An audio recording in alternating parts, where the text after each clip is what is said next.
يا أيها الذين آمنوا إذا نودي للصلاة من يوم الجمعة فاسعوا إلى ذكر الله. سامعین کرام،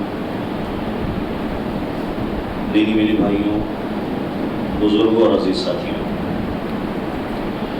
اللہ رب العالمین کا بہت بڑا احسان اور اس کا فضل و کرم ہے کہ اللہ رب العالمین نے ہمیں اپنی سیاہ کاریوں کے باوجود، اپنے گناہوں کے باوجود ابھی جسم میں جان رکھی ہے، تاکہ ہم اللہ رب العالمین کے فضل و کرم سے، اس کی نعمتوں سے، اس کی رحمتوں کی برکھا سے مستفید ہو سکیں، اور اللہ رب العالمین کو راضی کر کے جو ہم سے تنہائی میں کھلے عام سر عام جو بھی غلطیاں ہوئی ہیں، اللہ رب العالمین سے اس کی مغفرت کروا سکیں۔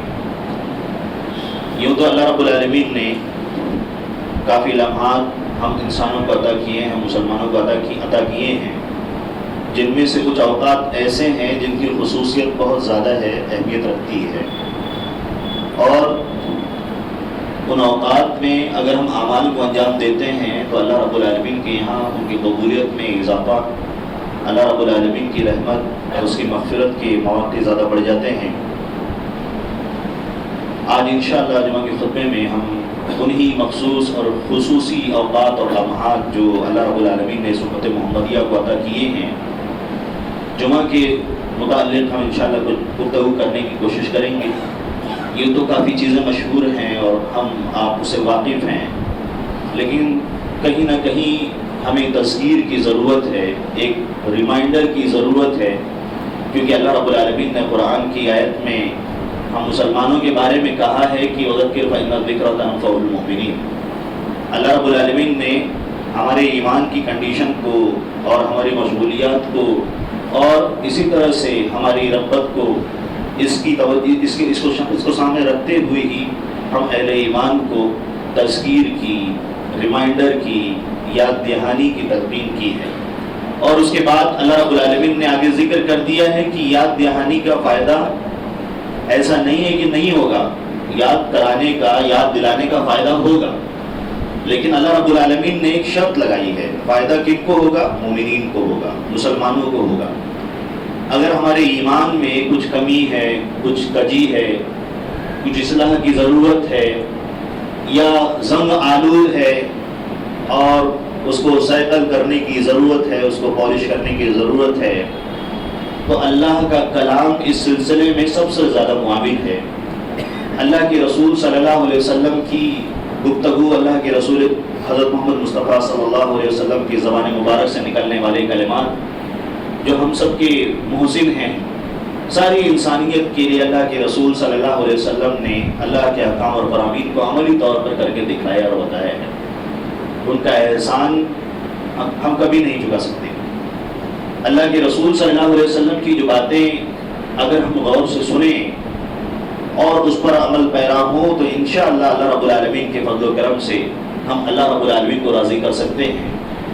اور جو باتیں انشاءاللہ آپ کے سامنے آئیں گی اس میں آپ کو احساس ہوگا کہ ہم کہیں نہ کہیں ان فضیلتوں سے اپنے آپ کو روکے ہوئے ہیں، اپنی دنیاوی مشغولیات کی وجہ سے، اپنی ذمہ داریوں کی وجہ سے، اپنے کہیں نہ کہیں کاہلی اور سستی اور لاپرواہی اور غفلت کی وجہ سے ہم ان فضیلتوں کو کھو رہے ہیں، بھول جا رہے ہیں، سوچتے ہیں اب پڑھیں گے، لیکن وقت نکلتا جا رہا ہے۔ ہر شخص کی زبان پر یہ جملے ضرور ہوتے ہیں کہ وقت کافی محدود ہوتا جا رہا ہے، وقت بہت تیزی سے نکلتا جا رہا ہے، لیکن ہم عمل کرنے میں ابھی بہت پیچھے ہیں۔ ہمیں اسپیڈ بڑھانے کی ضرورت ہے۔ اس کی وجہ یہ ہے کہ اللہ رب العالمین نے اہل ایمان کو خطاب کرتے ہوئے فرمایا کہ یا ایھا الذین آمنوا اذا نودی للصلاۃ، اللہ رب العالمین نے فرمایا کہ اے ایمان والو، جب جمعہ کی اذان ہو جائے، نماز کا اعلان، جمعہ کا وقت ہو جائے اور اس کا اعلان کر دیا جائے، من یوم الجمعۃ، اللہ رب العالمین نے جمعہ کے ساتھ یہاں پر خاص کیا ہے، فاسعوا الی ذکر اللہ، اللہ رب العالمین نے فرمایا کہ دوڑو اللہ رب العالمین کے ذکر کی طرف۔ اللہ رب العالمین نے جمعہ کا جو وقت رکھا ہے اس کا وقت ہوتے ہی، اذان کا وقت ہوتے ہی اہل ایمان کو دوڑ کر مسجد کی طرف پہنچنا ہے. اس آیت سے ہم کو یہی مفہوم سمجھ میں آتا ہے. اس کے بعد اللہ رب العالمین نے مسلمانوں کو، مومنوں کو دوسرا حکم جو جمعہ کے تعلق سے دیا ہے وَذَرُوا الْبَيْعَ، بیع و شراء کو روک دینا ہے. خرید و فروخت نہیں کرنی ہے، جائز نہیں ہے، حرام کام کر رہا ہے وہ، چاہے اس کی تجارت حلال ہی کیوں نہ ہو، حلال بزنس ہی کیوں نہیں کر رہا ہو، اس کو اپنی اس تجارت کے کام سے رک جانا ہے. اللہ رب العالمین نے یہ اہل ایمان کو حکم دیا ہے کہ وَذَرُوا الْبَيْعَ. قرآن نے دوسرا حکم اہل ایمان کو دیا ہے. اب ہم اس وقت کسی بھی کام میں مشغول ہوتے ہیں، ہمارے یہاں تعویلات کا سلسلہ بہت مضبوط ہے. کوئی بھی کام کر رہے ہیں، فوراً ایک زبان سے جملہ نکلتا ہے عبادت ہی کا حصہ ہے. ہم بچوں کی بھلائی کے لیے کام کر رہے ہیں، ہم اولاد کی تربیت کے لیے کام کر رہے ہیں، ہم فلاں کام کر رہے ہیں، عبادت ہی تو ہے. ہم جو ضمن عبادت کا حصہ ہے اس کو اصل عبادت پر فوقیت دینے کی کوشش کرتے ہیں. اصل عبادت اللہ رب العالمین نے یہاں پر کہہ دیا ہے کہ اہل ایمان کا، مسلمان کا رول اللہ رب العالمین نے بتا دیا کہ جمعہ کی اذان ہو جائے تو فوراً اس کو اللہ رب العالمین کے ذکر کی طرف دوڑنا ہے، پہنچنا ہے اور اپنی دنیاوی مشغولیات کو چھوڑ دینا ہے. یہاں وَذَرُوا الْبَيْعَ، بیع و شراء، خرید و فروخت، اس کا تعلق صرف شہروں سے نہیں ہے بلکہ گاؤں دیہات جہاں پر بھی انسان دنیا کی مشغولیات میں بزی ہے، جہاں پر بھی انسان رہتا ہے وہ خرید و فروخت کرتا ہے. صرف شہر کے ساتھ اس کو خاص کرنا مناسب نہیں ہے. دیہاتوں کے اندر بھی اگر وہ کھیتی باڑی میں کسی بھی کام میں مشغول ہیں تو اللہ رب العالمین نے اہل ایمان کو خطاب کرتے ہوئے کہا کہ وہ اللہ رب العالمین کے ذکر کی طرف دوڑتے ہوئے آئیں، پلٹتے ہوئے آئیں. ذالکم خیر لکم ان کنتم تعلمون. اللہ رب العالمین نے فرمایا کہ اگر تم کو معلوم ہو جائے کتنی فضیلت والا کام ہے، کتنی بہترین کام ہے، تم جان لو. بہت اچھا. اللہ رب العالمین نے خیر کا لفظ استعمال کیا ہے اور خیر کا لفظ ساری بھلائیوں کو محتمل ہے، ساری بھلائیوں کو کور کیا ہوا ہے. اس کے بعد کیا کرنا ہے؟ اللہ رب العالمین نے فرمایا کہ فَإِذَا قُضِيَتِ الصَّلَاةُ فَانتَشِرُوا فِي الْأَرْضِ وَابْتَغُوا مِن فَضْلِ اللَّهِ وَاذْكُرُوا اللَّهَ كَثِيرًا لَعَلَّكُمْ تُفْلِحُونَ. جب عبادت سے فارغ ہو جاؤ، جمعہ کی نماز میں حاضر ہوئے، اس کام سے فارغ ہو جاؤ، اللہ رب العالمین نے اس کے بعد اہل ایمان کو خطاب کرتے ہوئے فرمایا کہ فَانتَشِرُوا فِي الْأَرْضِ، زمین میں پھیل جاؤ، نکل جاؤ، اللہ رب العالمین کے فضل کو تلاش کرو.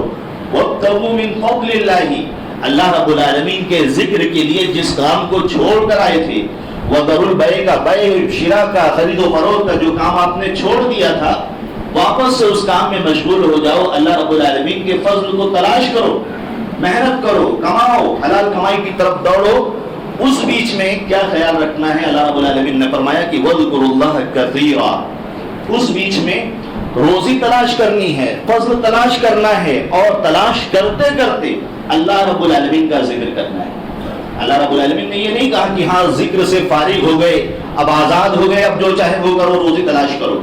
اللہ رب العالمین نے اس کے بعد اس کو پھر جوڑا بندے کے ساتھ کہ وَاذْكُرُوا اللَّهَ ذِكْرًا كَثِيرًا. اللہ رب العالمین کا بہت زیادہ ذکر کرنا ہے. ہم روزی کے کام میں مشغول ہیں، ہم جاب پر مشغول ہیں، کمپنی میں مشغول ہے، کسی بھی کام پر لگے ہوئے ہیں. اللہ رب العالمین نے اہل ایمان کو کہا کہ بہت زیادہ اللہ رب العالمین کا ذکر کرو. اس کے بعد اللہ رب العالمین نے کامیابی کے بارے میں کہا ہے کہ ایسے لوگ کامیاب ہوں گے، لعلکم تفلحون، تاکہ تم لوگ کامیاب ہو جاؤ اللہ رب العالمین کو راضی کر کے حلال کمائی کے ذریعے سے. اس کے بعد اللہ رب العالمین نے اگلی آیت سورہ جمعہ کی آیت نمبر 11 میں فرمایا کہ وَإِذَا رَأَوْا تِجَارَةً أَوْ لَهْوًا انفَضُّوا إِلَيْهَا وَتَرَكُوكَ قَائِمًا قُلْ مَا عِندَ اللَّهِ خَيْرٌ مِنَ اللَّهْوِ وَمِنَ التِّجَارَةِ وَاللَّهُ خَيْرُ الرَّازِقِينَ. اللہ رب العالمین نے فرمایا کہ جب صحابہ کرام کا وہ واقعہ پیش آیا تھا جس کو بخاری اور مسلم نے اپنی حدیث کی کتابوں میں نقل کیا ہوا ہے، شروع اسلام کا واقعہ ہے، صحابہ کرام کا زمانے جاہلیت سے نزدیک واقعہ ہے کہ اللہ کے رسول صلی اللہ علیہ وسلم جمعہ کا خطبہ دے رہے ہیں، جمعہ کا وقت ہو چکا ہے، سب بزی ہیں، اور وہاں پر خرید و فروخت کے لیے ایک آدمی اپنی سواری لاتا ہے. وہاں پر کھانے وغیرہ جو ہوتے تھے اس قافلے سے خریدے جاتے تھے. جب لوگوں کو دوران خطبہ اس چیز کی خبر لگی تو اللہ کے رسول صلی اللہ علیہ وسلم کے جو صحابہ کرام آپ کے ساتھ تھے ان کو اس کا اندازہ نہیں تھا کہ کتنا سنگین معاملہ ہے. وہ اللہ کے رسول صلی اللہ علیہ وسلم کو وَتَرَكُوهُ قَائِمًا، جس کو اللہ رب العالمین نے بیان فرمایا ہے کہ صحابہ کرام آپ کو تنہا چھوڑ کر چلے گئے، وہ دنیاوی چیز کی خرید و فروخت میں لگ گئے، کھانے پینے کی چیزیں جو ان کے گھروں میں نہیں تھی، راشن کی چیزیں، ریشنل جو چیزیں ان کے پاس نہیں تھی اس کو خریدنے کے لیے لگ گئے۔ اللہ رب العالمین نے یہاں پر اس منظر کو ذکر کیا ہے۔ مسلم کی روایت ہے کہ اس وقت اللہ کے رسول صلی اللہ علیہ وسلم کے ساتھ کم سے کم جو صحابہ کرام کی تعداد تھی وہ 12 تھی، ایک روایت میں 40 بھی روایت میں موجود ہے، بخاری کی روایت میں۔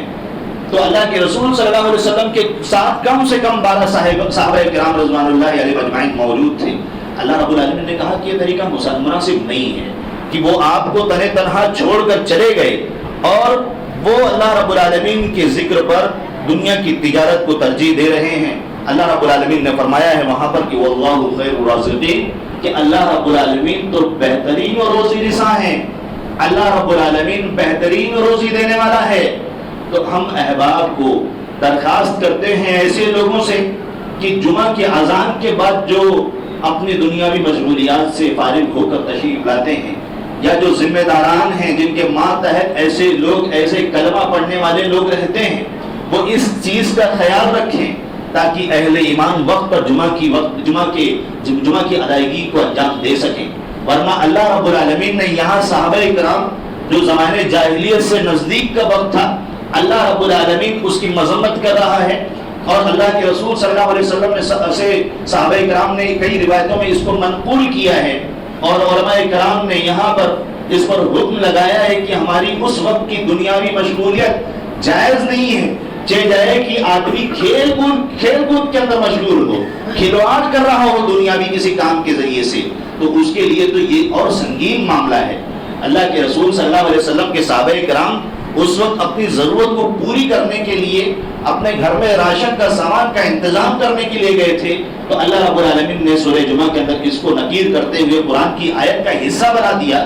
تو ایسے لوگ جو اپنی دنیاوی مشغولیتوں کے اندر بزی ہیں اور اللہ رب العالمین کے ذکر کی طرف پلٹنا نہیں چاہتے یا اس میں کوتاہی برتتے ہیں، وہ جماعت کے کھڑے ہونے کا انتظار کرتے ہیں یہاں تک کہ امام رکوع کی آخری رکعت کے رکوع میں پہنچ جائے، تو ایسے شخص کو اپنے ایمان کی خیر منانا چاہیے۔ اللہ رب العالمین نے فرمایا جو ان ساری چیزوں کو فالو کرتے ہیں، اپناتے ہیں، لعلکم تفلحون کا پیغام اللہ رب العالمین نے دیا ہے کہ یہی لوگ کامیاب ہونے والے ہیں جو اس کے برعکس کام کریں گے۔ کیا اللہ رب العالمین کے کلام کا یہ مطلب نکلتا ہے کہ وہ جو اللہ رب العالمین کے ذکر کی خاطر، اللہ رب العالمین کے یاد کی خاطر اپنی دنیاوی مشغولیات کو نہ چھوڑیں، تو اللہ رب العالمین کے ذکر کو چھوڑنے کے بعد، جمعہ میں حاضر نہ ہونے کے بعد کیا وہ کامیاب ہو سکتے ہیں؟ ہرگز نہیں، کلام کا یہ مفہوم نہیں ہے۔ لہٰذا ہم کو اس سلسلے میں غور کرنا چاہیے۔ یہاں پر جو قرآن کی آیت ابھی ہم نے سنی جس میں اللہ رب العالمین نے حکم دیا ہے کہ اللہ رب العالمین کے ذکر کی طرف دوڑتے ہوئے آئیے، اللہ کے رسول صلی اللہ علیہ وسلم سے مسلم شریف کی روایت میں اللہ کے رسول صلی اللہ علیہ وسلم سے حدیث موجود ہے کہ اللہ کے رسول صلی اللہ علیہ وسلم نے فرمایا کہ اذا اقیمت الصلاۃ فلا تأتوها تسعون، جب نماز کھڑی ہو جائے تو دوڑتے ہوئے مت آؤ۔ اور ایک دوسری قرأت کے ذریعے سے بھی یہاں وضاحت ہوتی ہے کہ نماز کے لیے دوڑتے ہوئے نہیں آنا ہے، پرسکون ہو کر آنا ہے، اطمینان سے آنا ہے۔ گانا گاتے ہوئے، گالی دیتے ہوئے، بد کلامی کرتے ہوئے بندہ جب گھر سے وضو کر کے نکلتا ہے مسجد پہنچنے تک وہ نماز کی حالت میں ہوتا ہے، لہذا اس کو اپنی زبان سے کسی ایسے کلمات اور ایسے الفاظ اور ایسے ورڈنگ جو ایمانیات کے خلاف ہیں یا اخلاقیات کے خلاف ہیں، ان کو ان ساری چیزوں سے اپنے آپ کو بچانے کی کوشش کرنا چاہیے۔ مسجد کی طرف آنا ہے، سکون اور اطمینان کی طرف سے آنا ہے، سکون اور اطمینان کے ساتھ آنا ہے۔ اللہ کے رسول نے فرمایا تھا وَأْتُوهَا تَمْشُونَ وَعَلَيْكُمُ السَّكِينَةُ، تم سکون اور اطمینان کے ساتھ آؤ، تمہارے اوپر سکون، شانتی دکھنی چاہیے، اطمینان ظاہر ہونا چاہیے۔ فَمَا أَدْرَكْتُمْ، جتنی تم نماز پاجو فصلو، اتنی پڑھ لو، وَمَا فَاتَكُمْ فَأَتِمُّوا، اور جتنی چھوٹ جائے اس کو مکمل کر لو۔ یہ اللہ کے رسول صلی اللہ علیہ وسلم کی تعلیم تھی۔ سامعین کرام، اللہ کے رسول صلی اللہ علیہ وسلم نے جمعہ کے تعلق سے امت محمدیہ کی فضیلت کے بارے میں بیان فرمایا ہے کہ نحن الآخرون، ہم سب سے آخری امت ہیں، السابقون یوم القیامہ، اللہ کے رسول نے فرمایا لیکن یہ اس امت کا معاملہ قیامت کے دن یہ ہوگا کہ یہ سب سے پہلے ان کا اللہ رب العالمین حساب کتاب لے گا۔ جنت میں حساب کتاب لینے کے بعد دوسروں کے مقابلے میں یہ امت پہلے جنت کے اندر داخل ہوگی۔ اس کے بعد اللہ کے رسول نے فرمایا فَإِذَا أَنَّهُمْ أُوتُوا الْكِتَابَ مِنْ قَبْلِنَا، یہاں تک کہ لوگوں کو ہم سے پہلے اللہ رب العالمین نے کتاب عطا فرمائی ہے، لیکن حساب و کتاب میں یہ امت ان لوگوں پر سبقت لے جانے والی ہے۔ ثم هذا يومهم الذي فرض عليهم فاختلفوا فيه فهدانا الله فالناس لنا فيه تبع اليهود غدا والنصارى بعد غد۔ اللہ کے رسول صلی اللہ علیہ وسلم نے بخاری کی اس روایت کے اندر ارشاد فرمایا ہے کہ اللہ رب العالمین نے ان کے اوپر یعنی اہل کتاب کے اوپر جمعہ کی فرضیت کی تھی، لیکن اس سلسلے میں ان لوگوں نے اختلاف کیا تھا، وہ اس سلسلے میں مختلف رائے کے ماننے والے ہو گئے تھے۔ اللہ کے رسول صلی اللہ علیہ وسلم فرماتے ہیں اللہ رب العالمین نے اس سلسلے میں جمعہ کے سلسلے میں اس امت کو ہدایت دی، اور یہ جمعہ کا دن ہم لوگوں کو حاصل ہوا، ہمیں اس کی خوش نصیبی حاصل ہوئی، لیکن یہود و نصارہ نے اس سلسلے میں اختلاف کیا۔ اللہ کے رسول فرماتے ہیں ہمارے بعد اب جمعہ ہم کو حاصل ہو چکا ہے، یہودی جو ہے وہ اب ہمارے بعد ہے، یعنی کل ان کا دن ہے، سیٹرڈے سنیچر کا دن ان کا دن ہے، اور والنصارى بعد غد، اللہ کے رسول نے فرمایا اور نصرانیوں کے لیے، عیسائیوں کے لیے اس کے بعد کا دن یعنی اتوار کا دن، اللہ کے رسول صلی اللہ علیہ وسلم فرماتے ہیں۔ یہاں پر جس اختلاف کا اللہ رب العالمین نے اور اللہ کے رسول صلی اللہ علیہ وسلم نے اپنی حدیثوں کے اندر بھی کیا ہوا ہے، اس اختلاف کا کیا مطلب ہے؟ اللہ کے رسول صلی اللہ علیہ وسلم نے اور اللہ رب العالمین نے جو یہ فرضیت اور یہ فضیلت والا دن اس امت کو عطا فرمایا ہے، اس سلسلے میں اللہ رب العالمین نے سورہ النحل کی آیت نمبر 124 کے اندر بھی بیان فرمایا انما جعل السبت على الذين اختلفوا فيه۔ اللہ رب العالمین نے موسیٰ علیہ السلام کے ذریعے سے اس امت کے اندر بھی یہ ایک دن خاص کیا کہ یہ امت اس سے مستفید ہو، جمع ہو، اللہ رب العالمین کے ذکر و اذکار کے ذریعے سے اس دن کی تعظیم کرے، عظمت کرے۔ لیکن اس سلسلے میں بھی ان کی وہی بدماشی تھی جہاں دیگر احکام کے سلسلے میں یہود و نصارہ نے اپنی حرکتوں کے ذریعے سے تاریخ میں ان باتوں کو رقم کیا ہوا ہے۔ ان لوگوں نے اللہ کے اس نبی کے سامنے، موسیٰ علیہ السلام کے سامنے کہا کہ اللہ رب العالمین جمعہ کے دن دنیا کی تخلیق سے فارغ ہوا تھا، اللہ رب العالمین خالی ہوا تھا اس دن، تو ہم اس دن کے بجائے سنیچر کا دن رکھیں گے۔ اللہ رب العالمین نے اس میں بھی موسیٰ علیہ السلام کو کہا کہ ان کی بات کو مان لی جائے، ان کو تسلیم کیا جائے۔ اس میں بھی ان لوگوں نے اختلاف کیا، یہودی نے سنیچر کا دن اختیار کیا اور اس کے بعد نصرانیوں نے اتوار کا دن اختیار کیا۔ اللہ رب العالمین نے اسی طرف اشارہ کیا ہوا ہے۔ اللہ کے رسول صلی اللہ علیہ وسلم نے اسی بات کو اپنی حدیثوں کے اندر بھی بیان فرمایا ہے کہ اللہ رب العالمین نے جمعہ کے تعلق سے سنت کو ہدایت دی ہوئی ہے، لہذا ہم کو چاہیے کہ ہم اس جمعہ کی اہمیت کو سمجھیں اور وقت پر جمعہ کے دن حاضر ہونے کی کوشش کریں اور اس سے فائدہ اٹھانے کی کوشش کریں۔ اللہ کے رسول صلی اللہ علیہ وسلم کی ایک دوسری حدیث اس سلسلے میں وارد ہے جس میں اللہ کے رسول صلی اللہ علیہ وسلم نے اہل ایمان کو جو ادب اس سلسلے میں سکھایا ہے کہ اہل ایمان کو چاہیے کہ جمعہ کے دن وہ اپنا بہترین سے بہترین کپڑا پہننے کی کوشش کرے، اور جمعہ کے دن وہ کم سے کم ایک آدمی کے بعد 2 جوڑے ہونے چاہیے، جو جسے ہم نارمل عام زبان میں وردی کہتے ہیں، لباس کام دھندے کا جو کپڑا ہوتا ہے وہ الگ ہونا چاہیے۔ اللہ کے رسول صلی اللہ علیہ وسلم کی اس سلسلے میں باقاعدہ حدیث ہے، ابن ماجہ کی روایت ہے ما علی احدکم لو اشترى ثوبین لیوم الجمعۃ سوا ثوب محنته۔ اللہ کے رسول نے فرمایا جو اس کا پروفیشن کا کپڑا ہے وہ ایک سائڈ رہے، وہ صاف ستھرے اچھے خوبصورت کپڑے پہن کر جمعہ کے دن مسجد میں حاضر ہونے کی کوشش کرے۔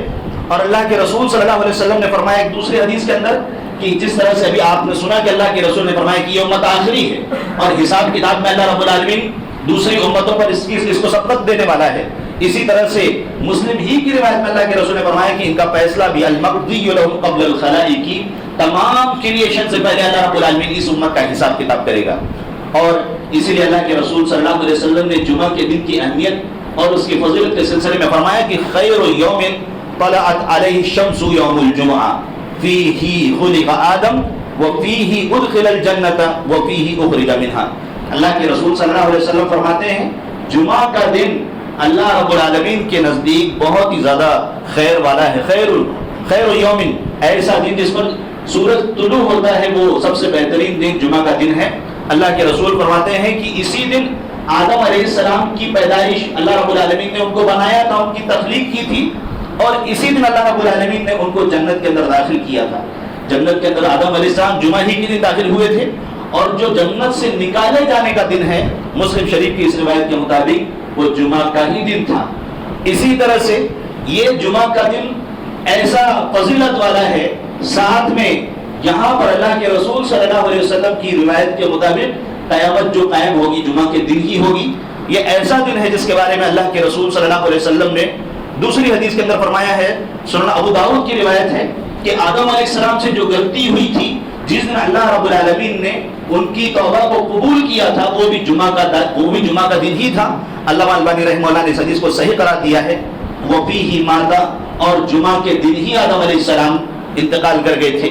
وفیہ تقوم الساعۃ، اور اللہ کے نبی فرماتے ہیں کہ جمعہ کا دن ہی ہے جب قیامت قائم ہوگی۔ اور اس کے بعد اللہ کے نبی صلی اللہ علیہ وسلم نے فرمایا کہ یہی وہ دن ہے کہ جس دن جمعہ کے دن جتنے جانور ہیں وہ ڈرتے ہیں، گھبراتے ہیں جب صبح ہوتی ہے۔ سورج کے طلوع ہونے تک وہ گھبراہٹ کی عالم میں ہوتے ہیں، گھبراہٹ کی کنڈیشن میں ہوتے ہیں۔ اللہ کے رسول نے فرمایا سوائے جناتوں کے اور انسانوں کے، ان دونوں مخلوقوں کے علاوہ زمین پر جتنے جانور ہیں وہ اس بات سے ڈرتے ہیں کہ کہیں سورج کے نکلنے کی دشا نہ بدل جائے، سورج کہیں دوسرے سمت سے نہ نکل جائے تو قیامت قائم ہو جائے گی۔ یہ دہشت ان کے دلوں کے اوپر حاوی ہوتی ہے۔ اسی طرح سے اللہ کے رسول صلی اللہ علیہ وسلم نے اس حدیث کے اندر مزید ارشاد فرمایا کہ اس میں ایک ایسا وقت ہے، قبولیت کا وقت ہے، جس میں بندہ دعا کرتا ہے، نماز پڑھتا ہے، تو اللہ رب العالمین اس بندے کی دعاؤں کو اور اس کی عبادت کو قبول فرماتا ہے۔ اسی طرح سے یہ جو جمعہ ہے بندوں کے گناہوں کا سبب بھی ہے، کفارے کا سبب بھی ہے، کہ اللہ کے رسول صلی اللہ علیہ وسلم کی مسلم کی روایت میں اللہ کے رسول صلی اللہ علیہ وسلم نے فرمایا ہے، ہم رفتار سے حدیثوں کو اپنی باتوں سے زیادہ اللہ کے رسول صلی اللہ علیہ وسلم کی بتلائی ہوئی جو باتیں ہیں اس کو پیش کرنے کی کوشش کریں گے، تاکہ جو جمعہ کے تعلق سے جو فضیلتیں ہیں، جو اہمیت ہے، اس کو ہم سمجھ کر اپنے اندر ایک نئی رونق، ایک نئی چمک اور ایک چاق و چوبند ہو کر اگلے جمعہ سے اس کا خیال رکھنے کی کوشش کریں۔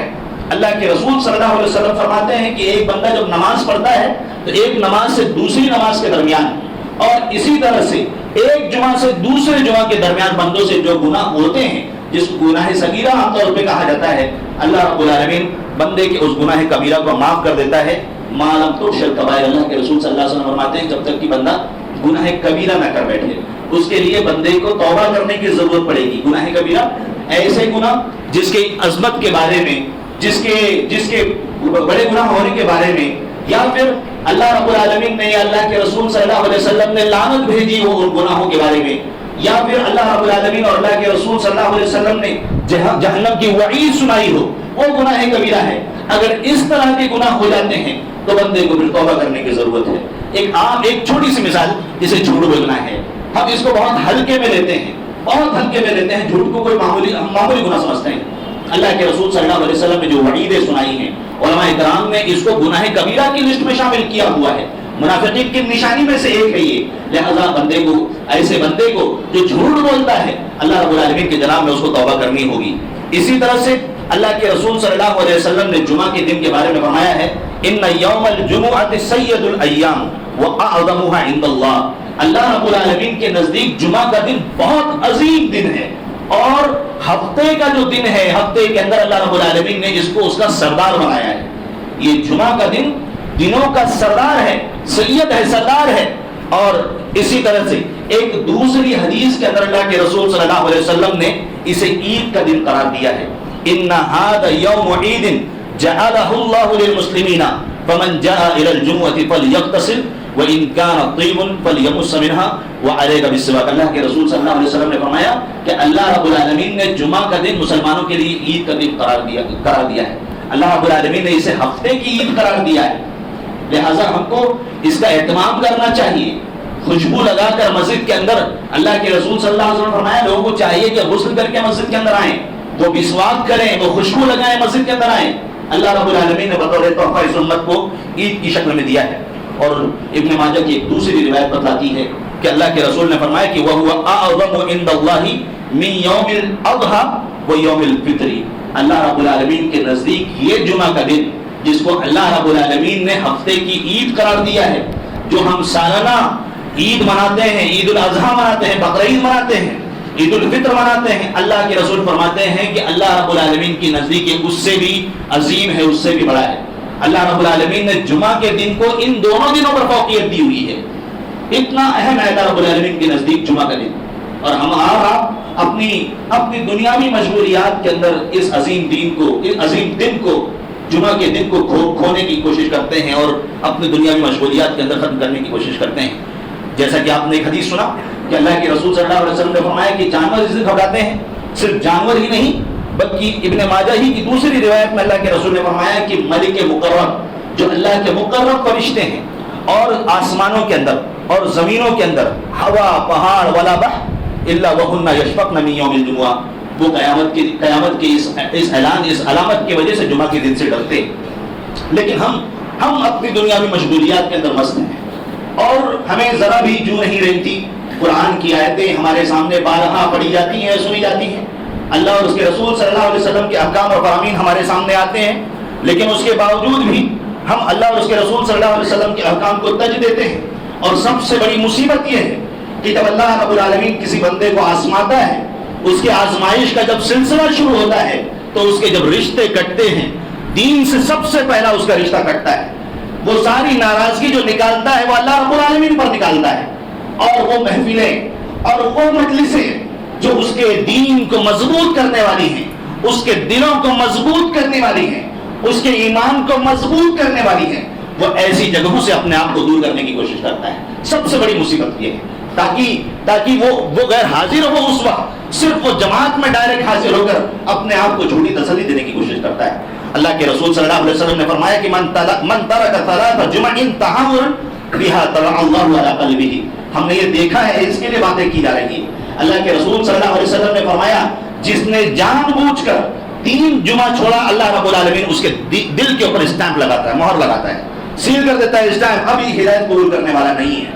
جس بندے کو اللہ رب العالمین کی رحمت کی طلب ہوتی ہے, جس بندے کے ایمان کے اندر, جس بندے کے دل کے اندر ایمان کی طلب ہوتی ہے, جس بندے کو اس کی فکر ہوتی ہے, وہ اس کی کوشش کرتا ہے. ہمارے جیب کے اندر پیسے پڑے ہوئے ہیں, گھروں میں اکاؤنٹ میں پیسے پڑے ہوئے ہیں, ہم اس کی سیکیورٹی کے لیے, اس کی حفاظت کے لیے ہر ممکن کوشش کرتے ہیں, چاہے اپنی جیب سے ایکسٹرا اماؤنٹ دے کے اس کی حفاظت کا انتظام کیا جائے. لیکن دل کے اندر پڑا ہوا ایمان, اس کے بارے میں کبھی غور نہیں کرتے. اللہ کے رسول صلی اللہ علیہ وسلم نے ایک حدیث کے اندر ہمارے ایمان کے بارے میں فرمایا تھا, جس طرح تم کپڑے پہنتے ہو, کپڑے پہن کر تم اپنے کپڑوں کو بوسیدہ کر دیتے ہو, جونا کر دیتے ہو, کپڑے پھسکنے لگتے ہیں, خراب ہونے لگتے ہیں, تم کپڑے نئے لے لیتے ہو, کپڑوں میں رینوویشن کرتے ہو, تجدید کرتے ہو. اللہ کے رسول صلی اللہ علیہ وسلم نے فرمایا ایسے ایمان تمہارے دلوں کے اندر بوسیدہ ہو رہا ہے, جونا ہو رہا ہے. اللہ رب العالمین سے اپنے ایمان کی رینوویشن کے لیے دعائیں کرتے رہو. اللہم جدد الایمان فی قلوبنا, آمین. اللہ رب العالمین سے اپنے ایمان کی تجدید کے لیے, رینیو کرنے کے لیے, ایمان میں تازگی پیدا کرنے کے لیے اللہ رب العالمین سے دعا کرتے رہو. یہ ہمارے نبی کا پیغام ہے. ہم کو چاہیے کہ وہ مجلسیں, وہ جگہ ہیں جہاں اللہ رب العالمین کے ذکر و اذکار کا زیادہ اہتمام ہوتا ہے, وہاں پر پہلے پہنچنے کی کوشش کریں تاکہ ان فضیلتوں سے ہم اور آپ فیضیاب ہو سکیں. اللہ کے رسول صلی اللہ علیہ وسلم نے ایک حدیث کے اندر ارشاد فرمایا تھا, لوگوں کو چاہیے کہ جمعہ کے دن کو جمعہ کو چھوڑنے سے باز آ جائیں, ورنہ اللہ رب العالمین ان کے دلوں کے اوپر لَيَخْتِمَنَّ اللَّهُ عَلَىٰ قُلُوبِهِمْ, ورنہ اللہ رب العالمین ان کے دلوں کے اوپر مہر لگا دے گا. ثُمَّ لَيَكُونَنَّ مِنَ الْغَافِلِينَ, اللہ رب العالمین اللہ کے رسول نے فرمایا اس کے بعد وہ لوگ لاپرواہوں میں ہو جائیں گے, غافل ہو جائیں گے, کوئی پرواہ نہیں ہوگی, کوئی احساس نہیں ہوگا, کوئی فکر نہیں ہوگی کہ ان کا دین باقی بستا ہے کہ باقی نہیں بستا, ان کی اولاد دین پر ہے کہ نہیں ہے, ان کے گھروں کے اندر وہ چیزیں جو ایمانیات کے خلاف ہیں یا جو دین سے نکالنے والی ہیں اس کو کوئی پرواہ نہیں ہوگی. یہ بڑی سنگین سزا اللہ رب العالمین نے ایسے لوگوں کے لیے رکھی ہے. بلکہ صحیح مسلم کی ایک روایت کے اندر اللہ کے رسول صلی اللہ علیہ وسلم نے فرمایا لقد حممت, میں نے ارادہ کیا ہے, میں یہ چاہتا ہوں کہ ان آمر رجلا یصلی بالناس, کہ وہ آئے, وہ لوگوں کو نماز پڑھائے, ثم احرق على الرجال يتخلفون عن الجمعة بيوتهم, جو اپنے گھروں کے اندر بیٹھے ہوئے ہیں جمعہ کو چھوڑ کر. اللہ کے رسول صلی اللہ علیہ وسلم نے کہا میں چاہتا ہوں کہ جا کر ان کے گھروں کو آگ لگا دوں. اللہ کے رسول صلی اللہ علیہ وسلم نے ایک وعید سنائی ہے ایسے لوگوں کو جو جمعہ چھوڑ کر اپنی پیٹ کے لیے پریشان ہیں, اپنی نسلوں کے لیے پریشان ہیں, اپنے گھروں کو مضبوط کرنے کے لیے پریشان ہیں. اللہ کے رسول صلی اللہ علیہ وسلم کہہ رہے ہیں کہ میں چاہتا ہوں کہ میں یہاں کسی کو کھڑا کر دوں. جمعہ کے تعلق سے بھی حدیث موجود ہے. اللہ کے رسول نے فرمایا کہ میں چاہتا ہوں کہ یہاں کسی کو متعین کر دوں اور جاؤں جمعہ کے وقت جو گھروں کے اندر بیٹھے ہوئے ہیں ان کے گھروں کو آگ لگا دوں. ہم آپ دنیا کے پیچھے اتنے پاگل ہیں کہ ہم کو دین کا ذرا بھی احساس نہیں. اور وہ فضیلتیں جو اللہ رب العالمین نے ہمارے لیے اور ہمارے گھروں کے لیے تیار کی ہوئی، ہمارے نسلوں کے لیے تیار کی ہوئی ہے. باپ اگر دین پر ہو، ماں باپ اگر دین پر ہو تو اس کا فائدہ صرف آخرت میں ہی، دنیا میں بھی ملتا ہے. سورہ کہف اللہ کے رسول صلی اللہ علیہ وسلم نے پڑھنے کی ہم کو تلقین کی ہے. ہماری یہ فیوچر والا جو معاملہ ہے ان قریب پڑھ لیں گے، ان قریب پڑھ لیں گے، ابھی پڑھ لیں گے. پورا جمعہ کا وقت نکل جاتا ہے. جمعہ کے بارے میں آپ جانتے ہیں، جیسے ہی اسلامی تاریخ کے بارے میں آپ جانتے ہیں، جیسے ہی مغرب کا وقت ڈوبتا ہے، سورج ڈوبتا ہے، مغرب کے وقت نیا دن شروع ہو جاتا ہے. جمعرات کے دن جب سورج ڈوب گیا، جمعہ کا وقت شروع ہو گیا. اب وہاں سے ہماری جو لیت العال شروع ہوتی ہے کہ ابھی پڑھ لیں گے، جمعہ کا دن پورا ختم ہو جاتا ہے اور ہمیں فرصت ہی نہیں ملتی. کیا فضیلت اللہ کے رسول صلی اللہ علیہ وسلم نے اس سلسلے میں فرمایا ہے سورہ جمعہ کے بارے میں. اللہ کے رسول فرماتے ہیں کہ من قرأ سورۃ الکہف فی یوم الجمعہ اضاء له من النور ما بین الجمعتین. علامہ البانی رحمہ اللہ نے اس حدیث کو صحیح قرار دیا ہے کہ جو بندہ سورہ کہف پڑھتا ہے، اللہ کے رسول فرماتے ہیں اس پڑھنے والے کے درمیان، اللہ کے رسول نے فرمایا ایک حدیث میں کہ دونوں جمعہ کے درمیان اللہ رب العالمین انہیں ایک نور عطا کرتا ہے، ایک روشنی عطا کرتا ہے. اور دوسری حدیث جس میں اللہ کے رسول صلی اللہ علیہ وسلم فرماتے ہیں، اسے بھی علامہ البانی رحمہ اللہ نے صحیح قرار دیا ہے. اللہ کے رسول صلی اللہ علیہ وسلم فرماتے ہیں کہ جو بندہ سورہ کہف پڑھتا ہے لیلۃ الجمعہ، جمعہ کی رات کو، اضاء له من النور فيما بينه وبين البيت العتيق، اللہ رب العالمین اس کے اور بیت العتیق یعنی کعبہ مشرفہ، اللہ رب العالمین کا گھر، یہاں سے جو ڈسٹینس ہے اللہ رب العالمین اتنی اس کو روشنی عطا فرماتا ہے. کیا فائدہ ہے اس روشنی کا؟ یہ روشنی حاصل ہوگی تو کیا حاصل ہونے والا ہے، یہ اس کے مقاصد کیا ہیں؟ اس سلسلے میں اللہ رب العالمین علماء کرام کو جزائے خیر دے کہ جنہوں نے اس سلسلے میں ہم طلبہ کے لیے اس سلسلے میں وضاحت کی ہے تاکہ ہم اس سلسلے میں اس سے فائدہ اٹھا سکیں. کیا فائدہ ہے؟ یہ نور ہم کو حاصل ہوگا. جمعہ کے دن سورہ کہف پڑھتے ہیں، اس نور کا ہم کیا کریں گے؟ اس نور کے ذریعے سے کچھ فائدہ بھی ہونے والا ہے کہ فائدہ نہیں ہونے والا ہے؟ علماء کرام نے اس سلسلے میں فرمایا کہ وَهَذَا النُّورُ يَقْذِفُهُ اللَّهُ فِي قَلْبِ الْقَارِئِ، اللہ رب العالمین پڑھنے والے کے دل کے اندر یہ روشنی ڈال دیتا ہے. اسی کے ذریعے سے ہم صحیح اور غلط کی تمیز کرتے ہیں، حق اور باطل کے درمیان فرق کر پاتے ہیں، ہم اچھائی اور برائی میں تمیز کر پاتے ہیں. اللہ رب العالمین یہ روشنی ان کی آنکھوں کے اندر نازل کر دے گا، اللہ بندے کو فرمائے گا. علماء نے کہا اللہ رب العالمین ان کی بصیرت کے اندر یہ روشنی ڈال دے گا. اسی طرح سے او فی کل احوالہ، یا اس پڑھنے والے کی تمام حالات میں اللہ رب العالمین اس کو اس روشنی کو عطا فرمائے گا. او هو نور یصعد له مع اعماله الى السماء، یا اللہ رب العالمین تک یہ اعمال کے ساتھ یہ روشنی جائے گی، یا پھر اس کو فرشتوں آبزرو کریں گے، اس کا مشاہدہ کریں گے. اور یصطح له فی الآخرۃ نور، اس وقت قیامت کے دن دوسرا بندہ جس نے اس صورت کو نہیں پڑھی تھی، اس وقت اس بندے سے اتنی روشنی پھوٹے گی کہ لوگوں کے سامنے یہ چیز ظاہر ہو جائے گی. وَيَضَلُّ هَذَا النُّورُ بِهَذَا الْمَعنَى، اسی طرح سے جمعہ سے جمعہ کے درمیان کا یہ اس کا مفہوم یہی ہے. اسی طرح جو بیت العتیق کا مفہوم آپ کے سامنے بیان کی حدیث آپ کے سامنے پیش کی گئی، یہاں پر علماء نے یہ بھی کہا ہے کہ وَيَكُونُ عَلَامَةً لِلْمَلَائِكَةِ عَلَى قُبُولِ عَمَلِهِ، کہ بندے کے اعمال کی قبولیت کی ایک نشانی یہ بھی ہے. شیطان سے دفاع کرنے میں، شیطان سے بچانے میں یہ نور کام کرے گا. اسی طرح سے وَيُحْتَمَلْ أَن يَكُونَ هَذَا النُّورُ، وہی باتیں جو بھی آپ کے سامنے رکھی گئی ہیں کہ اللہ رب العالمین بصیرت میں، دل کے اندر اور بصارت کے اندر ہر طرف اللہ رب العالمین بندے کو نور عطا فرمائے گا. سامعین کرام، یہ اللہ رب العالمین نے سورہ کہف کی فضیلت بتلائی ہے. آپ اسی سورہ کہف کو پڑھنا شروع کریں گے تو اللہ رب العالمین نے کچھ واقعات اس کے اندر رکھے ہیں. اللہ رب العالمین نے ان واقعات کے اندر کیا فرمایا ہے؟ وَكَانَ أَبُوهُمَا صَالِحًا، جہاں پر بچے کا ذکر آیا ہے. ماں باپ دیندار تھے، دین پسند تھے، دینداری پائی جاتی تھی، لیکن دونوں دنیا کے اندر موجود نہیں تھے. ماں باپ نے جو چیزیں دیوار کے نیچے بچا کر رکھی تھی، آج جائیے گا اس کو پڑھیے گا تفصیل کے ساتھ پڑھیے گا تو باتیں سمجھ میں آئیں گی. اللہ رب العالمین نے ان دیندار ماں باپ کے دین کی وجہ سے ان لوگوں نے اپنے بچے کے لیے جو چیزیں خزانے محفوظ کیے ہوئے تھے، خضر علیہ السلام کے اس واقعے کے اندر آپ پڑھیں گے، اللہ رب العالمین نے اس کی حفاظت فرمائی تاکہ ان یتیم بچوں تک وہ اماؤنٹ پہنچ سکے، اس کی حفاظت ہو سکے. ہم صرف دین کو اور اس سے فائدے جو حاصل ہونے والے ہیں قبر کے اندر، یا اللہ رب العالمین کے سامنے کھڑے ہونے کو ہم نے دین سمجھا ہوا ہے، یا اس کا فائدہ ہم نے اتنا محدود سمجھا ہوا ہے.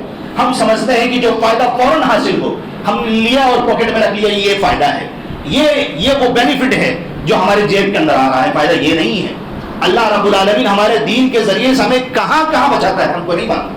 لہذا ہم کو چاہیے کہ دینداری کا جذبہ اپنے اندر پیدا کرنے کی کوشش کریں، اور وہ چیزیں جو ایک بے ایمان کے اندر پائی جاتی ہے وہ ہمارے اندر نہ پائی جائے. اللہ رب العالمین بندے کے اوپر سکون نازل فرماتا ہے. مشہور چیز ہے, قرآن کی تلاوت ایک بندہ کرتا ہے سکون نازل ہوتا ہے, سکینت نازل ہوتی ہے. دوسری ایک روایت ہے جس میں سورہ بقرہ کے بارے میں ایک راوی ہے برا بن عازب رضی اللہ تعالیٰ عنہ کہتے ہیں کہ میں نے ایک آدمی کو دیکھا کہ وہ قرآن کی تلاوت کرتا ہے, قرآن کی تلاوت, اور اللہ رب العالمین کی طرف سے اس کے اوپر سکینت نازل ہوتی ہے, سکون نازل ہوتا ہے. ہم بار بار یہ بات کہتے ہیں کہ اللہ رب العالمین کی طرف سے اس کے اوپر سکون اور اطمینان نازل ہو رہا ہے. اس کی ایگزامپل ہمارے سامنے حدیث کے اندر موجود ہے. سورہ کہف کے علاوہ بھی سورہ کہف کے بارے میں بھی روایت موجود ہے, مسلم شریف کی روایت ہے. برا بن عازب رضی اللہ تعالیٰ عنہ کہتے ہیں کہ کان رجل یقرأ سورۃ الکہف, ایک آدمی سورہ کہف کی تلاوت کر رہا تھا. وَإِنَّهُ فَرَسٌ مَرْبُوطٌ بِشَطْنَيْنِ, اور وہ بندہ جو قرآن کی تلاوت کر رہا تھا اس کے بازو میں ایک گھوڑا بندھا ہوا تھا, بہت مضبوط رسی, دو مضبوط رسیوں سے وہ گھوڑا بندھا ہوا تھا. لیکن جیسے ہی قرآن کی تلاوت سورہ کہف کی تلاوت شروع ہوتی فَتَغَشَّتْهُ سَحَابَةٌ فَجَعَلَتْ تَبْنُ, جیسے وہ صحابی وہ آدمی تلاوت کرتے سر کے اوپر ایک سائبان, ایک چھاؤں بادل کی طرح ہے جو سر سے نزدیک ہوتا ہوا تھا. اور یہ دیکھ کر ایک گھوڑا جو بازو میں بنا ہوا ہے وہ بگڑنے لگتا, گھبراہٹ کے مارے یہاں وہاں ہلنے لگتا, بھاگنے لگتا, تو وہ رک جاتے. اس کے بعد یہ ماجرا انہوں نے آ کے اللہ کے رسول صلی اللہ علیہ وسلم سے بیان فرمایا. اللہ کے رسول نے فرمایا تلک السکینۃ تنزلت للقرآن, یہ وہ سکینت ہے, سکون اور اطمینان ہے جو تمہارے اوپر نازل ہو رہی تھی قرآن کی تلاوت کے ذریعے سے. یہ سورہ کہف کے بارے میں.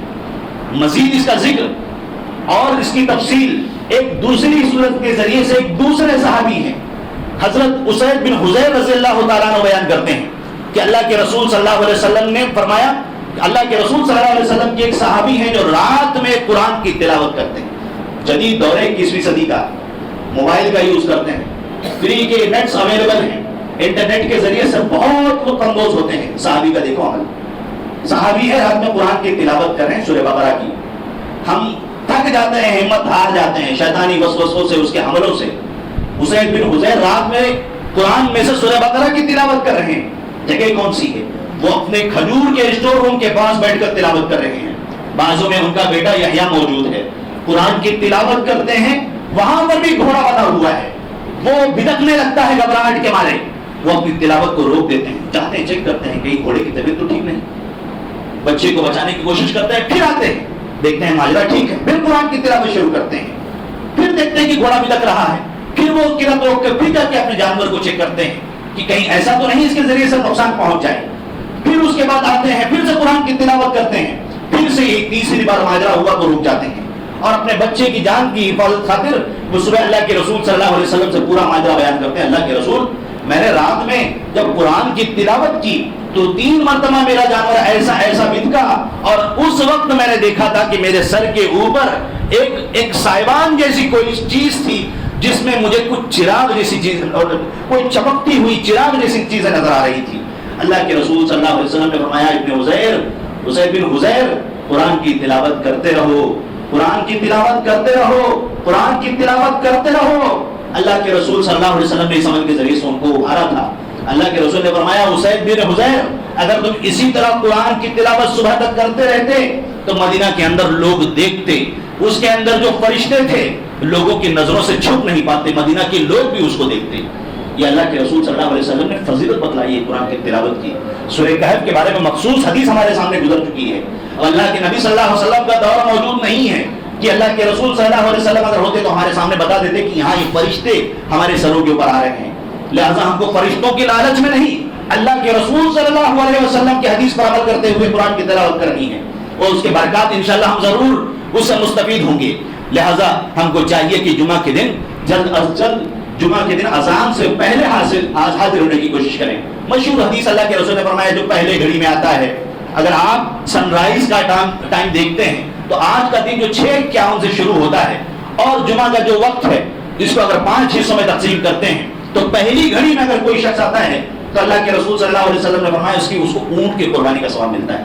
دوسری گھڑی میں کوئی شخص آتا ہے تو اس کو بکرا یعنی گائے کی قربانی کا ثواب ملتا ہے, مینڈے کی قربانی کا ثواب ملتا ہے تیسری گھڑی میں, چوتھے میں اس کے بعد پھر مرغی کا ثواب ملتا ہے, 5ویں میں انڈے کے برابر قربانی پیش کرنے کا ثواب ملتا ہے. لہذا اس فضیلت کو حاصل کرنے کی کوشش کرو.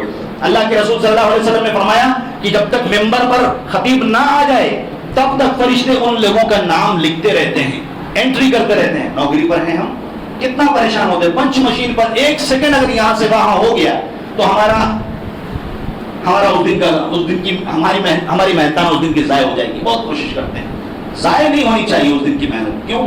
ہمارے یہاں پیسوں کی بہت زیادہ اہمیت ہے. ہم کہیں غیر حاضر نہ ہو جائیں, اس لسٹ کے اندر ہمارا نام نہ کہیں کھو جائے, مس ہو جائے.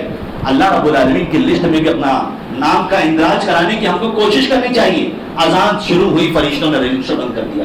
بعد میں آنے والے اس فہرست میں نہیں ہیں, اس لسٹ میں شامل نہیں ہیں. تو کیسے اللہ رب العالمین کی رحمت, مغفرت اور یہ فضیلتیں اس بندے کو حاصل ہو سکتی ہیں. اسی لیے اسی طرح سے جمعہ کے آداب میں سے یہ ہے کہ جمعہ کے دن کوئی بندہ آئے تو وہ جمعہ کے دن پہلے غسل کر کے آنے کی کوشش کرے. واجب نہیں ہے. اس سلسلے میں تھوڑی تفصیل ہے. اکرمہ رحمہ اللہ نے اللہ کے ایک صحابی رسول عبداللہ بن عباس رضی اللہ تعالیٰ عنہ سے اس سلسلے میں مشورہ کیا تھا. انہوں نے اس منظر کو بیان کیا, اس میں تفصیل انہوں نے بیان کی. جب انہوں نے ان سے پوچھا کہ آپ اس کو واجب سمجھتے ہیں غسل کرنا, انہوں نے کہا کہ نہیں, مستحب ہے. اس کی وجہ یہ ہے, انہوں نے واقعہ بیان کیا. اللہ کے رسول نے فرمایا کہ اللہ کے رسول صلی اللہ علیہ وسلم کے زمانے میں کہ اس وقت صحابہ کرام کے کپڑے بہت ہیوی ہوا کرتے تھے, اون کے کپڑے ہوا کرتے تھے, بہت محنت کا کام کیا کرتے تھے. وہ اپنے پیٹھوں کے اوپر وزندار چیزوں کو لادا کرتے تھے. ان کی منزلیں چھوٹی ہوا کرتی تھی, تنگ تھی جگہ, اور ایسے وقت میں جب گرمی ہوتی تھی تو پسینے کی بو سے صحابہ کرام پریشان ہوتے, نبی پریشان ہوتے تھے. تو اللہ کے رسول صلی اللہ علیہ وسلم نے وہاں پر صحابہ کرام کو حکم دیا تھا کہ لوگوں کو چاہیے کہ وہ غسل کر کے آئیں, خوشبو لگا کر آئیں. اور کسی کے اوپر اللہ کے رسول صلی اللہ علیہ وسلم نے یہ زبردستی تلقین نہیں کی تھی. یہاں پر صحابہ کرام کی طرف سے یہ مثال موجود ہے. اسی طرح سے اللہ کے رسول صلی اللہ علیہ وسلم کی جو حدیث ابھی آپ نے سنی ہے, جس میں اللہ کے رسول صلی اللہ علیہ وسلم نے فضیلت بیان فرمائی, پہلی گھڑی کی, دوسری گھڑی کی, تیسری گھڑی کی. اس سلسلے میں علامہ ابن قیم رحمہ اللہ فرماتے ہیں کہ جمعہ کا دن عید کے ہفتے کا جو ہے یہ عید کا دن ہے. اللہ رب العالمین نے ہم مسلمانوں کو یہ عید کی طرح اس کا فائدہ اٹھانے کی توفیق دی ہے کہ وَكَانَ الْعِيدُ مُشْتَمِلًا عَلَى الصَّلَاةِ وَقُرْبَانِ, کہ جیسے عید الاضحیٰ کا جو دن ہوتا ہے وہ نماز کے اوپر بھی اور اسی طرح سے قربانی کے اوپر بھی مشتمل ہوتا ہے.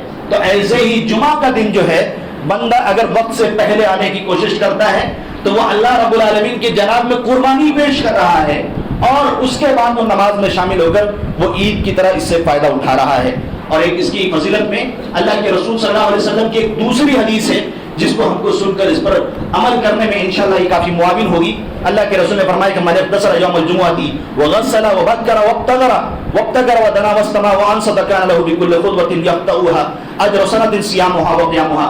اللہ کے رسول نے فرمایا جس نے غسل کیا, غسل کروایا, یا پھر اس نے خود غسل کیا اور اپنی اہلیہ کو غسل کرایا, یا دوسرے مفہوم کے مطابق اس نے خود غسل کیا اور بہترین طریقے سے غسل کیا اور مسجد کے اندر جلدی سے آیا, ودنا اور امام سے نزدیک آ کر بیٹھا, واستمع اور غور سے اس نے پوری باتوں کو سنا, دھیان سے سنا, وانصت اور اس پہ خاموش رہا, کان له بكل خطوة يخطوها, اس کو ہر قدم کے بدلے جتنا وہ اپنے گھر سے نکلا ہوا ہے, اللہ کے رسول نے فرمایا اجر سنة صيامها, اللہ کے رسول فرماتے ہیں اس کا ہر اسٹیپ کے بدلے, ہر قدم کے بدلے 1 سال کے روزہ رکھنے اور 1 سال اس کو قیام اللیل رات گزارنے کا, رات میں تہجد کا جو اس نے عبادت کا کام انجام دیا ہے, اللہ رب العالمین اس کو یہ ثواب عنایت فرمائے گا. کتنی بڑی بات ہے. ہم سے سال بھر کے روزے رکھنا مشکل ہوتی ہے. قیام کرنا 1 رات بہت بڑی بات ہے, رات میں اٹھ کر اللہ رب العالمین کے لیے 2 رکعت کی نماز پڑھنا. ہر اسٹیپ کے بدلے اگر کوئی شخص مسجد سے اپنے گھر کا جو درمیان کا فاصلہ 40 قدم کا ہے تو اللہ کے رسول صلی اللہ علیہ وسلم کی اس حدیث کے مطابق, اور اللہ کے رسول صلی اللہ علیہ وسلم نے دوسری حدیث کے اندر ارشاد فرمایا کہ وہ پیدل چل کر آتا ہے, ہر اسٹیپ کے بدلے اللہ رب العالمین اس کو 1 سال کے روزے اور 1 سال کا قیام اللیل کا ثواب عطا فرما رہا ہے. لہٰذا ہم کو اس فضیلت کو حاصل کرنے کی کوشش کرنی چاہیے. اسی طرح سے اگر امام خطبہ دے رہا ہو, خطبے کے اندر یا خطبے سے پہلے جب بھی آئیں تحیت المسجد کا خیال کریں. ایک موقع پر مسلم شریف کی روایت اللہ کے رسول نے فرمایا ہے, ایک صحابی کو دیکھتے ہیں, سلیک آتے ہیں, مسجد کے اندر داخل ہوتے ہیں اور بیٹھ جاتے ہیں. اللہ کے رسول صلی اللہ علیہ وسلم ان سے کہتے ہیں کہ تم اٹھو, یا سلیک قم فرکع رکعتین وتجوز فیہما, سلیک کھڑے ہو جاؤ اور 2 ہلکی سی رکعت نماز پڑھو. مسلم شریف کی روایت ہے. لہٰذا ہم کو بنا 2 رکعت نماز پڑھے مسجد میں نہیں بیٹھنا چاہیے. اسی طرح سے خطبے کے دوران اگر کوئی شخص بات کر رہا ہو تو اس کو چپ نہیں کرانا ہے, خاموش اس کو نہیں بولنا ہے. اللہ کے رسول صلی اللہ علیہ وسلم نے 2 لیٹر کا ذکر کیا, میم اور ہا کا, مہ, جس کو اگر ہم اردو میں ترجمہ کریں 2 لیٹر سے چپ کا اگر کرتے ہیں, تو اللہ کے رسول نے فرمایا اگر کسی نے اتنا بھی کہا تو اس کی نیکی برباد ہو گئی۔ اس سلسلے میں ایک واقعہ ہے، اللہ کے رسول صلی اللہ علیہ وسلم خطبہ دے رہے تھے، خطبہ کے دوران اللہ کے رسول صلی اللہ علیہ وسلم نے سورہ تبارک پڑھی، سورہ ملک پڑھی، اور حضرت ابی بن کعب رضی اللہ تعالیٰ عنہ اسی مجلس کے اندر بیٹھے ہوئے تھے۔ ایسے اللہ کے رسول صلی اللہ علیہ وسلم بیان کر رہے ہیں، ابی کہتے ہیں ابو درداء یا ابو ذر یہ سورت کب نازل ہوئی؟ وہ دونوں اشارے سے منع کر رہے ہیں کہ ایسے خاموش ہو، اشارے سے منع کر رہے ہیں، وہ بار بار پوچھ رہے ہیں۔ اللہ کے رسول صلی اللہ علیہ وسلم خطبہ دے چکے، اس کے بعد وہ ابو ذر رضی اللہ تعالیٰ عنہ کے پاس آتے ہیں، ابی رضی اللہ تعالیٰ عنہ کہتے ہیں یہ سورت کب نازل ہوئی مجھے معلوم ہی نہیں پڑا، تو میں آپ لوگوں سے آپ سے سوال پوچھ رہا ہوں ابو ذر رضی اللہ تعالیٰ عنہ، تو آپ مجھے جواب کیوں نہیں دے رہے؟ تو اس وقت ابو ذر رضی اللہ تعالیٰ عنہ نے ان سے کہا تھا کہ جو تم نے خطبے کے دوران بات کی ہے اللہ رب العالمین تمہارے اس گفتگو کے ذریعے سے تم کو کوئی ثواب نہیں دے گا، تم اللہ صلاح من صلاتک اليوم الا ما لغوت، تم کو آج جو ثواب حاصل ہوا ہے سوائے لغو کے اور کوئی چیز حاصل نہیں ہوئی ہے۔ بات بالکل نہیں کرنی، کچھ نہیں بولنا ہے۔ یہ صحابی رسول ہیں جن کو دوسرے صحابی یہ پیغام دے رہے ہیں، ہم کو خطبے کے دوران بالکل بات چیت نہیں کرنی، خاموش رہنا ہے۔ اللہ کے رسول صلی اللہ علیہ وسلم کے صحابہ کرام کا یہ طریقہ تھا۔ اسی طرح سے جب جمعہ کا خطبہ ہو رہا ہو تو کوشش کرنی چاہیے کہ پہلے اگلی صف مکمل کی جائے، صفوں کے درمیان خالی جگہ نہ چھوڑی جائے۔ اگر کوئی شخص جگہ چھوڑتا ہے اور پیچھے سے کوئی پھرانتے ہوئے آتا ہے تاکہ اس جگہ کو حاصل کر لے، تو المغنی کے اندر ابن المغنی کے اندر اور اسی طرح دیگر علماء کرام نے کہا ہے اگر آگے جگہ خالی ہے تو وہ معذور ہے، وہ جگہ کو فل کرنے کے لیے آ رہا ہے، لیکن اس گناہ میں وہ دونوں برابر کے برابر شریک رہیں گے۔ اللہ کے رسول صلی اللہ علیہ وسلم نے جو منع کیا ہے اس سلسلے میں، علماء کرام نے کہا ہے جمعہ کے تعلق سے یہ حرام کام کر رہا ہے، بندہ حرام کام ہے، بہت بڑی بات ہے، گنہگار ہو رہا ہے، وہ جائز نہیں ہے، کیونکہ اس بندے کے ذریعے سے دوسرے مسلمانوں کو تکلیف ہو رہی ہے۔ اس سلسلے میں ہم لاپرواہی کرتے ہیں، پھلانگتے ہوئے آگے آنے کی کوشش کرتے ہیں۔ ایک صحابی ہی کہتے ہیں عبداللہ بن بصر، جمعہ کا دن تھا، اللہ کے رسول ایک امام خطبہ دے رہا ہے اور اس کے بعد ایک آدمی آتا ہے، فجاء رجل يتخطى رقاب الناس، پھلانگتے ہوئے آ رہا ہے، کودتے ہوئے آ رہا ہے لوگوں کو۔ اللہ کے رسول صلی اللہ علیہ وسلم نے فرمایا خطبے کے دوران اجلس، جہاں جگہ ملے بیٹھ جاؤ وہیں پر، فقط آدیت وانیتا، تم نے دوسروں کو تکلیف پہنچائی ہے۔ یہ حرام کام ہے جمعہ کے دن کہ ہم پھلانگتے ہوئے کودتے ہوئے آگے آئیں، لہذا ہماری ذمہ داری ہے کہ اگر ہم پہلے آتے ہیں تو اس دن آگے کی جگہ کو مکمل کرنے کی کوشش کرنی چاہیے، ورنہ پھر اللہ رب العالمین ایسے شخص کو اس گناہ کے اندر شامل کر دیتا ہے۔ اسی طرح سے ایک اور حدیث ہے جس کو بیان کر کے میں اپنی بات کو ختم کرنے کی کوشش کروں گا۔ اس سلسلے میں بہت ساری ہدایات موجود ہیں، لیکن یہ تین اشخاص کا اللہ کے رسول صلی اللہ علیہ وسلم نے ذکر کیا ہے کہ جمعہ کے دن تین طرح کے لوگ مسجد کے اندر آتے ہیں۔ یحضر الجمعۃ ثلاثۃ نفر، تین طریقے کے، تین ٹائپ کے لوگ جو مسجد کے اندر حاضر ہوتے ہیں۔ رجل حضرها یلغو وهو حظه منها، ایک آدمی ہے آتا ہے مسجد کے اندر، لغو کام کرتا ہے، اس سے بات کرتا ہے، یہ ہٹاتا ہے، وہ ہٹاتا ہے۔ میں نے دیکھا ہے کچھ بچوں کو پلے اسٹور پر بیٹھ کر مسجد میں کام، مسجد کے اندر پلے اسٹور پر، اور ایک مسجد میں ایک صاحب نے کہا کہ جمعہ میں آپ باقاعدہ کہیں کہ کچھ لوگ باقاعدہ جمعہ کے خطبے کے دوران موبائل یوز کرتے رہتے ہیں، موبائل کا استعمال کرتے ہیں۔ اللہ کے رسول نے فرمایا کچھ لوگ ایسے ہیں جس میں سے پہلے شخص کا ذکر کیا اللہ کے رسول صلی اللہ علیہ وسلم نے کہ وہ بندہ مسجد کے اندر آتا ہے اور لغو کام کرتا ہے، وہ حدہ منہا، اللہ کے رسول فرماتے ہیں اس کو وہی حاصل ہوتا ہے، اس کی قسمت کا وہی حصہ ہے، اس کا وہی نصیبہ ہے کہ اس نے لغو کام کیا، اس کو کچھ بھی نہیں ملا، اس کی محنت، اس کا ٹائم برباد ہے۔ اس کے بعد دوسرا ورجل حضرها يدعو فهو رجل دعا الله عز وجل ان شاء اعطاه وان شاء منعه، اللہ کے رسول نے فرمایا ایسے ہی ایک جو دوسرا آدمی ہے وہ مسجد کے اندر آتا ہے جمعہ کے وقت، لیکن جمعہ کے دوران وہ بیٹھ کر دعا کر رہا ہے، وہ ذکر و اذکار میں مشغول ہے، یہاں امام دین کی تعلیم دے رہا ہو، خطبے کے ذریعے سے امام کو مستقل کر رہا ہو، اس وقت وہ بندہ اللہ رب العالمین کے ذکر اور دعاؤں کے اندر مشغول ہے، تو یہاں پر اللہ کے رسول نے فرمایا کہ انشاء آتا ہوں، اللہ کی مرضی ہے چاہے اس بندے کی دعا کو قبول کرے یا اس بندے کی دعا کو رد کرے۔ دعا کے بارے میں یہی اللہ کی مرضی، کمپلسری تو نہیں اللہ کے اوپر، یعنی اس کی بھی یہ کوشش رائے گا اور برباد ہے۔ تیسرا وہ شخص ہے رجل حضرها بانصات وسکوت، ایک تیسرا آدمی وہ ہے جو خاموشی سے حاضر ہوتا ہے، اطمینان سے، سکون سے حاضر ہوتا ہے، ولم يتخطى رقبة مسلم، اور کسی مسلمان کی گردن کو نہیں پھلانگتا ہے، ولم يؤذي احدا، اللہ کے رسول نے فرمایا کسی کو تکلیف نہیں دیتا ہے، ایک دوسری روایت میں اللہ کے رسول صلی اللہ علیہ وسلم سے ایک علاوہ اور منقول ہے کہ دو لوگوں کو ہٹا کر ان کے بیچ میں نہیں گھستا ہے، جگہ کھالی ہے وہاں بیٹھتا ہے، دو لوگوں کے درمیان تفریق کا کام نہیں کرتا ہے۔ اللہ کے رسول نے فرمایا فَهِيَ كَفَّارَةٌ إِلَى الْجُمُعَةِ الَّتِي تَلِيهَا، تو یہ اس بندے کا آنا، یہ جو تیسرا بندہ ہے، تیسرا شخص ہے جو جمعہ کی نیت سے آیا ہے، خاموش ہے، پہلے آیا ہے، گردن نہیں پھلانگ رہا ہے، خاموشی سے آ کر بیٹھ کر سن رہا ہے، اللہ کے رسول نے فرمایا اس کا یہ کام آنے والے جمعہ تک اس کے لیے کفارہ سیئات ہے۔ اس کے بعد مزید اللہ کے رسول صلی اللہ علیہ وسلم نے اس کے لیے بونس کا اعلان کیا، وَزِيَادَةُ ثَلَاثَةِ أَيَّامٍ، اور مزید 3 دن اور اس کے لیے، یعنی 10 دن اللہ کے رسول صلی اللہ علیہ وسلم نے اس کے لیے فرمایا کہ کفارہ سیئات ہے۔ وَذَلِكَ بِأَنَّ اللَّهَ عَزَّ وَجَلَّ، یہ اس کی وجہ سے کہ اللہ رب العالمین نے فرمایا ہے مَنْ جَاءَ بِالْحَسَنَةِ فَلَهُ عَشْرُ أَمْثَالِهَا، جو ایک نیکی کرتا ہے اللہ رب العالمین اس کو 10 گنا تک بڑھا سکتا ہے۔ سامعین کرام، اس طرح کی بے شمار روایتیں ہمارے سامنے موجود ہیں، لہذا ہم کو چاہیے کہ ہم اپنی دنیاوی چیزوں کے اوپر کچھ قدر لگانے کی کوشش کریں، کچھ پابندی اپنے اوپر عائد کرنے کی کوشش کریں، ورنہ اگر ہم نے اپنے آپ کو شکر بے مہار کی طرح اور ایک کھلے ہوئے جانور کی طرح چھوڑ دیا تو آنے والی نسلوں سے ہم دین کی امید نہیں کر سکتے، وہ مزید آزمائشوں کے اندر مبتلا ہوں گے۔ اللہ رب العالمین سے دعا ہے کہ وہ ہمیں کہنے سننے سے زیادہ اپنی شریعت پر عمل پیرا ہونے کی توفیق عنایت فرمائے، اور جو فضیلتیں، جو انعام اللہ رب العالمین نے ہمارے لیے تیار کر کے رکھا ہے، اللہ رب العالمین ہم کو اس سے فائدہ اٹھانے کی توفیق عنایت فرمائے۔ آمین۔ وآخر دعوانا الحمد للہ رب العالمین۔